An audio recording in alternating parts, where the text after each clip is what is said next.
Hi guys, and welcome back to my channel. How are you doing today? Ready for some new drama from Ask a Lawyer? Let's go to the first one, about OP's fiancé, who proposed to her, but then canceled the wedding and revealed the real reason he proposed to her in the first place. Listen to the end of the story to find out the reason, and of course to hear my insights. Enjoy the stories, and don't forget to like and subscribe. And of course, don't forget to leave a comment. For background purposes, my family is decently well off. Before retirement, my father was a very successful business owner, and my mother was a nurse. My boyfriend, 26 male, of 4 years, proposed to me 2 months ago. This is something I was very shocked by, as things have been a bit rocky the past year or so, both working a lot, different sleep schedules, loss of connection, etc. As surprising as it was, I still felt overwhelmed with joy and excitement. He seemed thrilled and even had tears in his eyes while asking, which made me feel this was genuine. I felt so emotional. The person I had loved for 4 years had asked me to marry them. This made me burst. But the thought of the randomness of the proposal couldn't leave my head. We had practically slept on separate couches the past 3 months. It was unsettling and confused me. Time went on, and I was less confused because I was engaged, and things seemed to get back to how they used to be, in a way. Fast forward to the day after Valentine's Day, and my fiancé breaks down and tells me that he can't marry me. He said it wouldn't be right, and he wouldn't be doing it for the right reasons. This stabbed my heart. I was so confused and lost, and all I could do was question him about why he'd propose and make me so happy. We were doing so good. Finally, he confessed to me that my parents offered him $100,000 if he would propose to me. After marriage, they promised him that we would be well taken care of and won't have any struggle. This was something that he said he couldn't turn down, but he felt wrong and sick about living a lie. I completely cut my parents off after going to their home and talking to them. They did admit it was true, and claimed they only did it for my happiness, since it's something they knew I wanted so bad. I no longer have a fiancé, obviously, and have no contact with my parents as of February 15th. I told them why this was so wrong and so hurtful, and they didn't get why I was being so ungrateful. Am I the a-hole for not continuing a relationship with them? This is now the hardest time of my life I'm going through, and I feel extremely guilty, but also have so much emotion and hatred for them. I'm glad OP's ex-fiancé was adult enough to eventually realize the error of his ways, but I'm glad OP found this out before the wedding. OP's parents suck so bad. Like, how would you marrying someone that they had to bribe into marrying you make you happy? They should want OP with someone who loves her as she is and wants to be with her. OP is only 23. She has so much of her life left to find someone to make her happy. I don't understand why OP's parents are pushing this so much. And now let's see if the community agrees with me. Canto ergo sum says, "Oh my god, not the a-hole of course. Holy crap. You're only 23 years old. There is no reason for you to be getting married. I'm glad he broke down and couldn't do it, but you must be heartbroken. I send you my warmest hugs. You need to not talk to your parents for a while. This is an enormous betrayal, and it seems your parents are desperate to see you married, basically right out of your teens. You're so young. Please go discover yourself and make a life for you. Marry someone who doesn't need to be bribed. I'm so sorry. But you did right. Your parents owe you an enormous apology for their S and their total disregard of your personal agency. So long to all of them. You will absolutely recover from this. This wasn't for your happiness. This was for some awful notion your parents have about your timeline. What a horror." Just Carrion says, "Not the a-hole. I hope you appreciate your ex coming clean. Breakups always suck, and I am sad for you for having to experience this. Your parents suck." Aura0505 says, "Not the a-hole. Weird that they offered the money to your fiancé and not to you. If your fiancé wasn't halfway decent, you could have been married to a man who only wanted you for the money. In a weird way, your parents' actions helped end a relationship that exposed your fiancé's misgivings. Personally, I think forgive them. Life is too short. And tell them to give you the money, not your fiancé, and not to meddle in relationships going forward." I, 42 female, have a son, male 24. I had my son Dean at 18 and am very attached to him because my parents kicked me out and my ex walked out, so I raised him all by myself.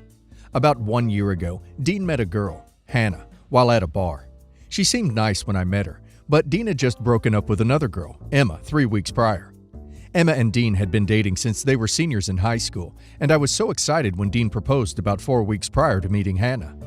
The problem arose when Emma found out she was unable to have kids. Dean had always told me how much he wanted to have kids. He always wanted to be there for them because he didn't get to have a father. Once Dean found out about Emma not being able to have kids, he broke up with her. I was so upset because I didn't understand why he couldn't just adopt or hire a surrogate to have kids instead. Fast forward to 3 weeks later, and he meets Hannah at a bar. Like I said, she seemed nice, but I was still upset about him breaking it off with Emma. Last week, he proposed to Hannah, and she said yes. I was so happy for him. The problem here is when we were talking at the dinner table and the topic of children came up, not by me. I asked Hannah about how many children she wanted, and she told me that she hated kids and never wanted them. I looked at Dean thinking this may shock him, but he didn't look shocked at all. Here's where I may be the a-hole. I asked my son, in front of Hannah, why he proposed to a girl that does not want kids, but broke up an engagement with a girl that he dated for 6 years because she was incapable of having kids. Dean's eyes got wide, and he started turning red with embarrassment. Hannah was shocked and said something along the lines of, "Since when were you engaged?" That's when I remembered that Dean told me to never bring up his engagement with Emma because he was scared of how Hannah would react. Hannah left the table. I asked him the question again, and he said that he was going to change Hannah's mind. I told him that Hannah was older than him and had had so much more time to think about the topic, and she was most likely dead set on the idea of not wanting kids and hating them. I really wished I'd just kept my mouth shut. Dean then stormed off after Hannah. So am I the a-hole? Dean is not making smart choices, and he is wasting Hannah's time. In my opinion, OP saved her from wasting time with someone who thinks he's going to change her mind. Also, him not telling her he was previously engaged is his own mistake. And now let's hear the community's opinion. Kieran 2013 says, "Not the a-hole. Your son is the a-hole for trying to use women as incubators and dumping them when he finds out she can't." Vandekamp says, "Not the a-hole. It's a legit question, and his entitled attitude about he'll change her mind is a major warning sign of a doomed relationship. You saved your son a lot of grief, even if he didn't know it, and especially his fiancé." Dumb Name 1000 says, "Not the a-hole for mentioning the ex. Thank God you didn't keep your mouth shut. Poor Hannah would have married your son thinking he truly loved her and not realizing his love was conditional on having kids. He is going into this marriage thinking he is going to convince or force Hannah to commit to a major life-altering decision that she knows she doesn't want and is the wrong decision for her. You clearly don't respect someone if you think you have the right to try to force them into that, and that you know what's best for them better than they do." My wife and I are going on a family vacation with her son, her parents, and her siblings to the Greek islands. It's a place my wife and I talked about visiting on our very first date and have saved up lots of money to go. My ex-wife and I are still very close. We had 3 kids together, but sadly, all 3 passed away. I still consider her my family, and I've known her almost my whole life, so after our divorce, there were no hard feelings. She is also like an aunt to my stepson, and is also very good friends with my current wife and I. My stepson asked me if we could bring my ex-wife on our family vacation with us, since she's family. I thought about it for a while, and I decided why not ask her. Her and her boyfriend had recently broken up, and she's been pretty beaten down the last few weeks, so I thought a little vacation for her would help her out a lot, and get something off her mind and relax for a bit. I asked my wife, and she said she was happy to have her come along. I asked my ex-wife if she would like to join us, and she was hesitant at first, because she didn't want to intrude. But she eventually agreed and was more than excited to come along. She offered to buy her own plane ticket and hotel room, but my wife and I insisted that we would take care of it for her. She was incredibly grateful, and she started packing. My wife's mother came over to our house and saw that I had 1 extra plane ticket on the counter than what we were supposed to have, and I told her that my ex-wife was coming. She blew up in my face and told me I was making everyone very uncomfortable by inviting her and that nobody even knows her. Also accused me of planning to cheat on my wife by inviting her on this trip. She called me an a-hole for bringing my ex-wife on a family trip. She also said that she's no longer my family since we're divorced and have no kids together. I yelled a whole bunch of crap in her face that I don't even remember. She stormed out of my house, and now everyone is calling to say they don't want to go on the trip anymore, and now my wife is very upset. I was just trying to do something nice for someone who was struggling at the moment. I didn't think inviting one person would cause everyone to pull out. They are literally going on a free vacation, and the plane is non-refundable. I'm starting to feel like an a-hole because now my wife is very upset that her family isn't going, and we've spent all this money on this trip. And to make things worse, my ex-wife texts me saying she's all packed for tomorrow and how excited and grateful she is that we invited her. So, am I the a-hole? OP had good intentions, but if OP is going to invite someone on a vacation OP planned with a bunch of people, it's probably best to check with everyone beforehand. That includes OP's in-laws.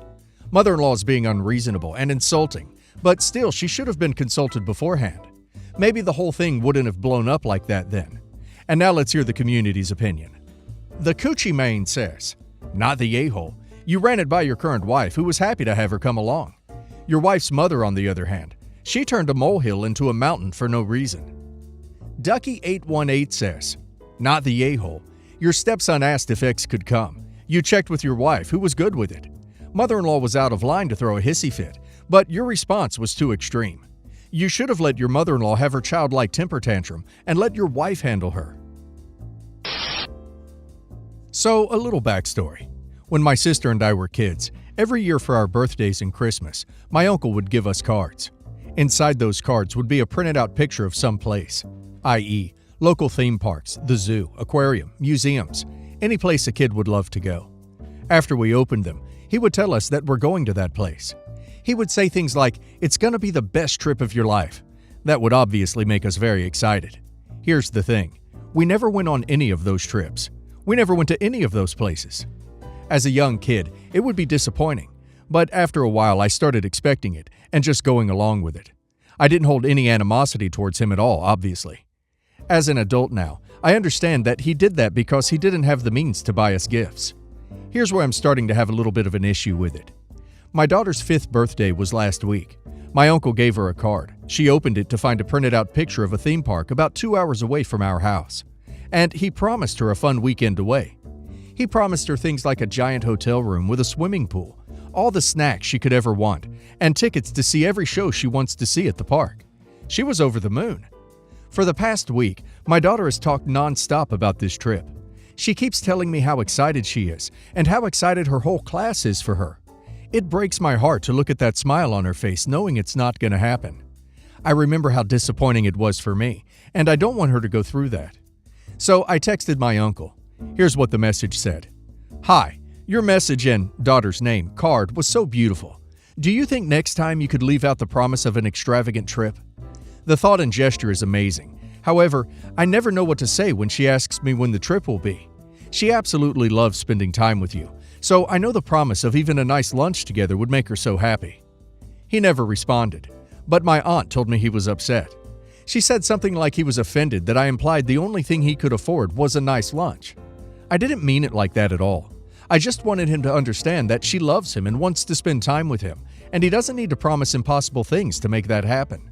But I can see why he interpreted it the way he did. And that's where I'm wondering if I'm the a-hole. This has been an unspoken thing in my family for so many years, so I'm now wondering if I should have just kept it that way. I just can't stand the thought of my little girl getting disappointed so many times. My sister and my mom agree with me. My mom even said she wished she stopped it when we were kids. So am I the a-hole for telling my uncle to stop gifting my daughter extravagant trips? Queasy Reveal 4674 says, "Not the a-hole. It is an incredibly cruel thing to lie to a young child like that. There is zero need for it." Poet Revolutionary 160 says, "Not the a-hole, but why are you being sensitive to his feelings when he wasn't sensitive to yours when you were a child? Tell him that his actions caused you repeated disappointment when he didn't follow through on his promise, and that you don't want your child to experience the same. IOUs are not presents. As you say, a lunch or an activity on the day would be lovely. But other than that, stick to an actual gift or give nothing at all." Disastrous Nail says, "Not the a-hole. Stop being nice because he's not being nice. He knowingly is getting a child's hopes up and then crushing it. There isn't one nice thing about what he's doing. Tell him he's no longer allowed to give gifts because he's a known liar and that all attempts will be intercepted by you." My 42 years old, fiance 37 years old, wants her daughter 18 years old in high school to move back home, home being my house. My fiance had personal issues for the last 8 years and lost custody of her daughter at the beginning of those issues before I met her.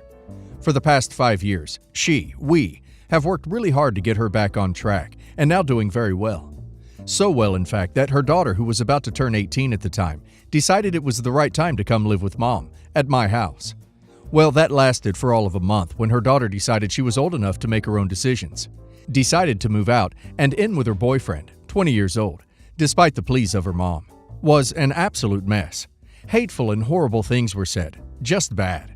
She moved into where her boyfriend lives, and without saying too much, is not a good place, and some sketchy stuff goes on there. But as daughter said at the time, she's 18 and an adult. We can't stop her. Fast forward 4 months. Daughter and boyfriend don't like where they live. Mom now wants her daughter to come back home, but she wants to be able to bring her boyfriend too. She won't come home without her boyfriend, Mom says. I say no. Daughter can come home, but she's not bringing her boyfriend. Absolutely no. I don't agree with the situation at all. Daughter is still in high school, has no business moving in with a guy, and has made her own decision. I'm not going to be part of it or support it. Daughter, yes. Boyfriend, no. Not that it matters, but it's my home. I pay every bill. I ask for no support. I get no financial help from my fiancé, but I give support. Not that it matters. I'd still say no to the boyfriend, even if she were my own blood daughter. This decision seems like the deal breaker between me and my fiancé. She says we should help them out for a few months, help them get started. I still say no. I'm not the cause nor the answer to the situation. By denying daughter's boyfriend to live at my house, she will not come home. Mom thinks I'm an a-hole who could have helped them get out of a bad situation and get her daughter home. Now I'm questioning, am I the a-hole? Whole ad says, Mom found a meal ticket and thinks she can include others. Does she work or have any income? Arguably tired says, not the a-hole. You're right to offer her daughter a safe place to escape to whenever she needs it. But you absolutely do not have to accept a stranger into your house, especially if you have reason not to trust them. If you don't know or trust this guy, it's absolutely okay for you to voice your concerns and put your foot down. Your partner should support you in this and should be telling her daughter that she has a safe space, but her boyfriend will have to find his own way. Cuervo Guy 2002 says, not the a-hole. You don't approve of this, so you don't have to support it. For a woman living rent-free, she sure has a lot of demands. But you are seeing what marrying this woman would be like. If you don't placate her, she will emotionally manipulate you.